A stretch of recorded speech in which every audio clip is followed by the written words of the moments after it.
Advertencia: el contenido de este podcast puede herir susceptibilidades, abrir viejas heridas, provocar ganas incontrolables de vino, whisky, bourbon, ron, cerveza o lo que sea.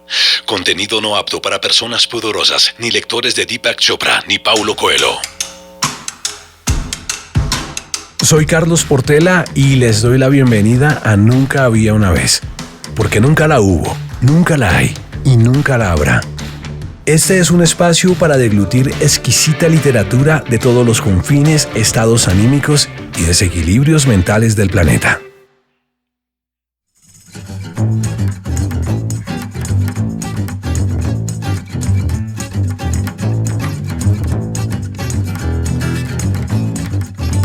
Los libros van siendo el único lugar de la casa donde todavía se puede estar tranquilo. Julio Cortázar. Siempre que me planto frente a la biblioteca para escoger las lecturas de este podcast y repaso los títulos de los libros que tengo, no puedo dejar de preguntarme e intentar recordar cuándo los leí o cómo llegaron a mis manos. ¿No les pasa que siempre encuentran una conexión entre los libros que han leído y algún momento de sus vidas? Con Julio Cortázar me pasa mucho que me lleva 25 años atrás, cuando el mundo era mucho más análogo y todo el entretenimiento que podía tener a la mano en cualquier lugar eran los libros o revistas que llevara en la maleta. Nada de podcast, nada de redes, cero smartphones, nada de toda la música del mundo en tu bolsillo. Y durante varios años en mi maleta, en medio de los rollos de 35 milímetros, los materiales de arte para la universidad, fotocopias, revistas, siempre había algún libro de Cortázar. Y me gustaba mucho llevar libros de Cortázar porque sus cuentos y narraciones breves son entretenimiento puro. Pequeñas historias de ficción llenas de imágenes surrealistas, personajes extraños y finales inesperados. Por algo era considerado un maestro del relato corto y uno de los escritores más innovadores y originales de su época. Tengo en mis manos el volumen Cuentos Completos 2 de Julio Cortázar de la editorial Punto de Lectura, que reúne varias obras. Acá está Historias de Famas y Cronopios, Todos los Fuegos el Fuego, Último Round, Octaedro y Alguien anda por ahí. Voy a leer algunos cuentos cortos al azar.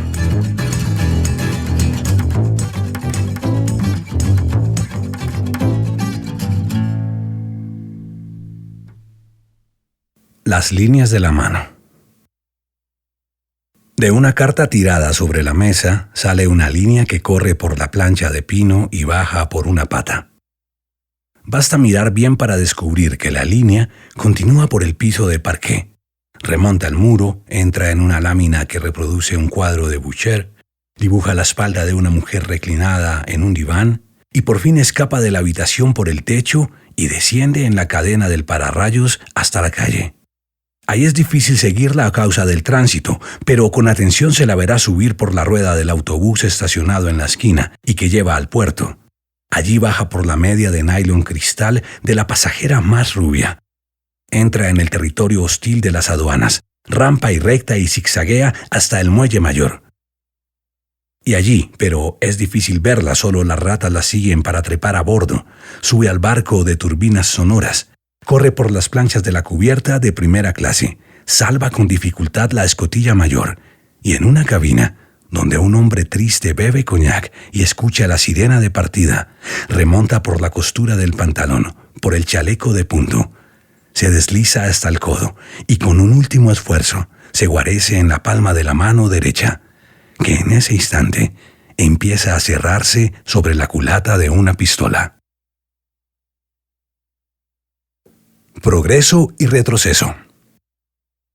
Inventaron un cristal que dejaba pasar las moscas. La mosca venía, empujaba un poco con la cabeza y ¡pop! Ya estaba del otro lado. Alegría enormísima de la mosca. Todo lo arruinó un sabio húngaro al descubrir que la mosca podía entrar pero no salir, o viceversa, a causa de no sé qué macana en la flexibilidad de las fibras de este cristal, que era muy fibroso. Enseguida inventaron el cazamoscas con un terrón de azúcar adentro, y muchas moscas morían desesperadas. Así acabó toda posible confraternidad con estos animales dignos de mejor suerte. Acefalía. A un señor le cortaron la cabeza, Pero como después estalló una huelga y no pudieron enterrarlo, este señor tuvo que seguir viviendo sin cabeza y arreglárselas bien o mal. Enseguida notó que 4 de los 5 sentidos se le habían ido con la cabeza. Dotado solamente de tacto, pero lleno de buena voluntad, el señor se sentó en un banco de la Plaza La Belle y tocaba las hojas de los árboles, una por una, tratando de distinguirlas y nombrarlas. Así, al cabo de varios días, pudo tener la certeza de que había juntado sobre sus rodillas una hoja de eucalipto, una de plátano, una de magnolia foscata y una piedrita verde. Cuando el señor advirtió que esto último era una piedra verde, pasó un par de días muy perplejo. Piedra era correcto y posible, pero no verde.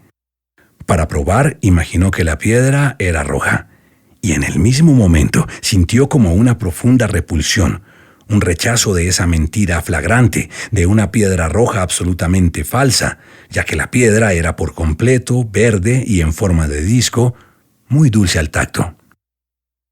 Cuando se dio cuenta de que además la piedra era dulce, el señor pasó cierto tiempo atacado de gran sorpresa.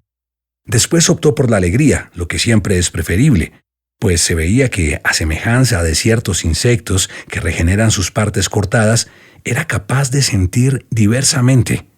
Estimulado por el hecho, abandonó el banco de la plaza y bajó por la calle Libertad hasta la Avenida de Mayo, donde, como es sabido, proliferan las frituras originadas en los restaurantes españoles. Enterado de este detalle que le restituía un nuevo sentido, el señor se encaminó vagamente hacia el este o hacia el oeste, pues de eso no estaba seguro, y anduvo infatigable, esperando de un momento a otro oír alguna cosa, ya que el oído era lo único que le faltaba. En efecto, veía un cielo pálido, como de amanecer, tocaba sus propias manos con dedos húmedos y uñas que se hincaban en la piel. Olía como a sudor y en la boca tenía gusto a metal y a coñac. Solo le faltaba oír, y justamente entonces oyó. Y fue como un recuerdo, porque lo que oía era otra vez las palabras del capellán de la cárcel. Palabras de consuelo y esperanza muy hermosas en sí, lástima que con cierto aire de usadas, de dichas muchas veces, de gastadas a fuerza de sonar y sonar. Propiedades de un sillón. En casa del Jacinto hay un sillón para morirse. Cuando la gente se pone vieja, un día la invitan a sentarse en el sillón, que es un sillón como todos, pero con una estrellita plateada en el centro del respaldo. La persona invitada suspira, mueve un poco las manos como si quisiera alejar la invitación y después va a sentarse en el sillón y se muere. Los chicos, siempre traviesos, se divierten en engañar a las visitas en ausencia de la madre y las invitan a sentarse en el sillón. Como las visitas están enteradas pero saben que de eso no se debe hablar, miran a los chicos con gran confusión y se excusan con palabras que nunca se emplean cuando se habla con los chicos, cosa que a estos los regocija extraordinariamente. Al final las visitas se valen de cualquier pretexto para no sentarse, pero más tarde la madre se da cuenta de lo sucedido y a la hora de acostarse hay palizas terribles. No por eso escarmientan, de cuando en cuando consiguen engañar a alguna visita cándida y la hacen sentarse en el sillón.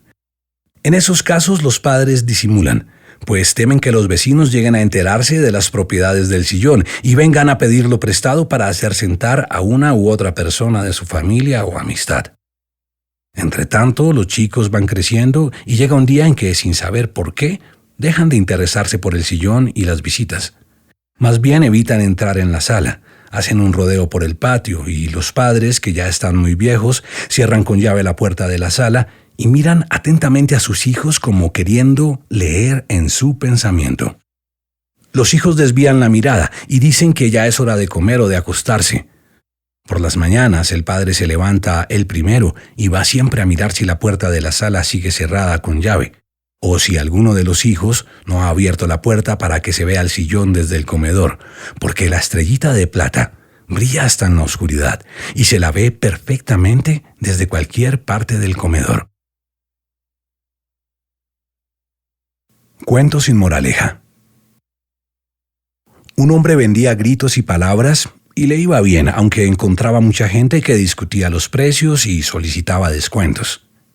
El hombre accedía casi siempre, y así pudo vender muchos gritos de vendedores callejeros, algunos suspiros que le compraban señoras rentistas, y palabras para consignas, eslogans, membretes y falsas ocurrencias.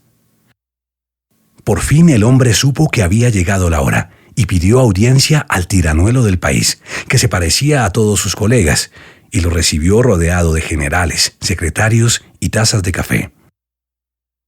«Vengo a venderle sus últimas palabras», dijo el hombre. «Son muy importantes porque a usted nunca le van a salir bien en el momento, y en cambio le conviene decirlas en el duro trance para configurar fácilmente un destino histórico retrospectivo». «Traducí lo que dice», mandó el tiranuelo a su intérprete. «Habla en argentino, Excelencia». «¿En argentino? ¿Y por qué no entiendo nada?» «Usted ha entendido muy bien», dijo el hombre. «Repito que vengo a venderle sus últimas palabras».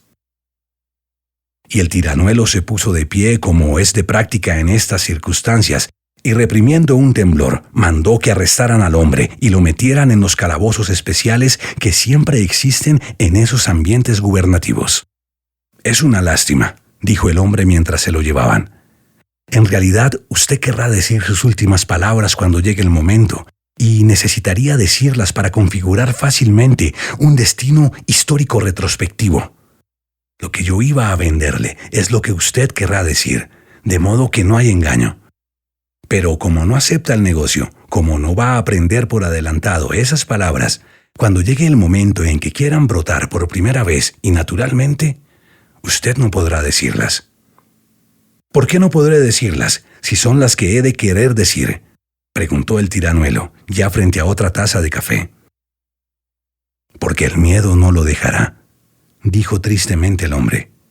«Como estará con una soga al cuello, en camisa y temblando de terror y de frío, los dientes se le entrechocarán y no podrá articular palabra.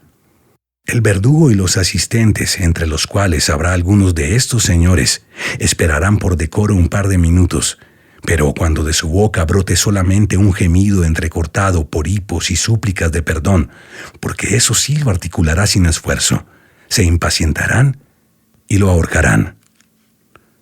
Muy indignados los asistentes y en especial los generales rodearon al tiranuelo para pedirle que hiciera fusilar inmediatamente al hombre. Pero el tiranuelo, que estaba pálido como la muerte, los echó a empellones y se encerró con el hombre para comprarle sus últimas palabras. Entretanto, los generales y secretarios, humilladísimos por el trato recibido, perpetraron un levantamiento y a la mañana siguiente prendieron al tiranuelo mientras comía uvas en su glorieta preferida. Para que no pudiera decir sus últimas palabras, lo mataron en el acto, pegándole un tiro. Después se pusieron a buscar al hombre que había desaparecido de la casa de gobierno, y no tardaron en encontrarlo, pues se paseaba por el mercado vendiendo pregones a los saltimbanquis. Metiéndolo en un coche celular lo llevaron a la fortaleza y lo torturaron para que revelase cuáles hubieran podido ser las últimas palabras del tiranuelo. Como no pudieron arrancarle la confesión, lo mataron a puntapiés. Los vendedores callejeros que le habían comprado gritos siguieron gritándolos en las esquinas, y uno de esos gritos sirvió más adelante como santo y seña de la contrarrevolución que acabó con los generales y los secretarios. Algunos, antes de morir, pensaron confusamente que en realidad todo aquello había sido una torpe cadena de confusiones, y que las palabras y los gritos eran cosas que en rigor pueden venderse, pero no comprarse, aunque parezca absurdo. Y se fueron pudriendo todos, el tiranuelo, el hombre y los generales y secretarios, pero los gritos resonaban de cuando en cuando en las esquinas.